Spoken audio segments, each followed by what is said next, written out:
Samantala parehong patay ang mga driver ng nagbanggang SUV at AUV sa Quezon City. Critical naman ang pasahero ng AUV. Balitang hatid ni James Agustin. Mabilis ang takbo ng SUV na yan sa CP Garcia Avenue sa Quezon City noong Biyernes nang bumangga ito sa isang AUV. Sa isa pang anggulo kita na umikot ang dalawang sasakyan sa lakas ng pagkakabangga. Ayon sa pulisya, galing sa Katipunan C5 ang SUV na papuntang University Avenue. Ang AUV naman nasa kabilang lane ng kalsada. Itong ating SUV doon sa may bandang kurbada ng CP Garcia Avenue, medyo lumagpas siya ng linya sa kurbada at natumbok niya at nagkabanggaan sila nitong AUV na kasalubong niya.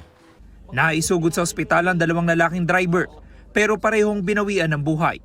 Ang babaeng sakay ng AUV, critical ang kondisyon ayon sa pulisya.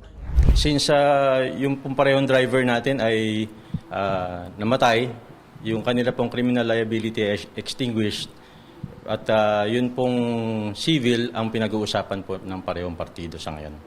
Muli naman nagpaalala ang mga otoridad para maiwasan ang ganitong insidente. Siguraduhin po natin na may enough tayong pahinga. At pag inaantok po tayo, wag na nating piliting magmaneho dahil baka madisgrasya tayo. Pag may kasalubong po tayo, wag na nating i-high beam or i-bright para hindi masilaw yung ating kasalubong.